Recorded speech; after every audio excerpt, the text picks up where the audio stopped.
Pass કરેલા વિદ્યાર્થીઓ અને તેમના વાલીઓની કારકિર્દીને લગતા તમામ પ્રશ્નોનું વન સ્ટોપ સોલ્યુશન એટલે TB9 એજ્યુકેશન એક્સપો। સુરતમાં દર વર્ષની જેમ આ વર્ષે પણ આજે અને આવતીકાલે TB9 એજ્યુકેશન એક્સપોનું આયોજન થયું છે। સુરતમાં પણ સેટેલાઇટ રોડ પર આવેલ અઠવા વિસ્તારમાં મહેશ્વરી ભવનમાં યોજાયેલા TB9 એજ્યુકેશન એક્સપોનું શહેરના મેયર દક્ષેશ મામાણીએ ઉદ્ઘાટન કર્યું હતું। સુરત શહેરના પોલીસ કમિશનર અનુપમસિંહ ગહેલોતે પણ TB9 એક્સપોની મુલાકાત લીધી હતી। 2 દિવસ ચાલનારા આ એક્સપોમાં દેશભરની યુનિવર્સિટીઝ અને ઇન્સ્ટિટ્યૂટ્સના અભ્યાસક્રમો અંગેના તમામ પ્રશ્નોનું નિરાકરણ અને માર્ગદર્શન નિષ્ણાતો દ્વારા પૂરું પડાઈ રહ્યું છે। કારકિર્દીને ઊંચી ઉડાન આપવા માટે એક્સપોની મુલાકાત લેવાનું તમે પણ ન ચૂકતા। દર વર્ષની જેમ આ વર્ષે પણ TB9 એજ્યુકેશન એક્સપોનું જે આયોજન કર્યું છે ત્યારે સુરતની વાત કરીએ તો સુરતની અંદર છઠ્ઠા વર્ષની અંદર TB9 તરફથી એજ્યુકેશન એક્સપો જે શરૂ કર્યું છે દ્રશ્યો જોઈ શકાય છે કે મોટી સંખ્યાની અંદર જે વિદ્યાર્થીઓ છે તે લોકો છે તે વિઝિટ કરી રહ્યા છે। સવારથી આ એજ્યુકેશન જે શરૂ થયું છે અને તેની અંદર લોકો એક પછી એક જે યુનિવર્સિટીના જે સ્ટોલો લાગ્યા છે તેની અંદર વિદ્યાર્થીઓ છે મોટી સંખ્યાની અંદર જે વિઝિટ કરતા નજરે પડી રહ્યા છે। કારણ કે ધોરણ 10 અને 12 પછી જે વિદ્યાર્થીઓ અને પરિવારની જે મૂંઝવણો હોય છે કે કયા ફેકલ્ટીની અંદર કયા કોર્સ કરવો, આ તમામ જે મૂંઝવણો છે મૂંઝવણ દૂર કરવા માટેનું એક જે પ્લેટફોર્મ છે। તો આપણી સાથે જે અલગ અલગ જે વિદ્યાર્થીઓ જે છે તેમણે જે વિઝિટ કરી છે તેમની સાથે સીધી વાત કરીશું। શું કહેશો, આજે એજ્યુકેશન એક્સપોની વિઝિટ કરી કેટલો આનંદ થયો, શું જાણકારી અને શું લોકોનો સંદેશ? અરે અમને 12th પાસ કર્યું, અમને ઘણી બધી મૂંઝવણો હતી કઈ ફિલ્ડમાં જવું, કઈ કોલેજો પસંદ કરવી।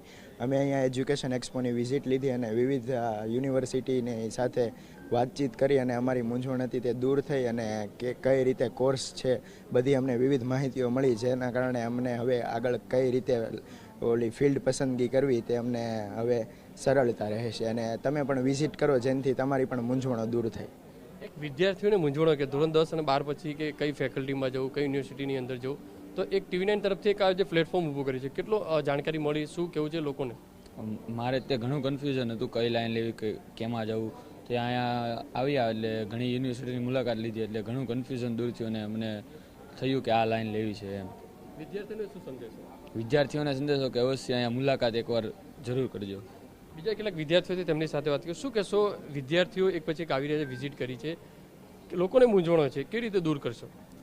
અહીંયા આવીને એ એક્સપ્લોર કરે, પહેલી વખત જોવે કેવી રીતે આપણે કઈ કોર્સ પસંદ કરવો એ બધી એને જાણકારી અહીંયા આવીને થાય, એટલે અહીંયા વિઝિટ કરવું ફરજિયાત છે। આમ આવવું હોય તો આવાય, મજા અહીંયા જાણકારી મળે એવું છે।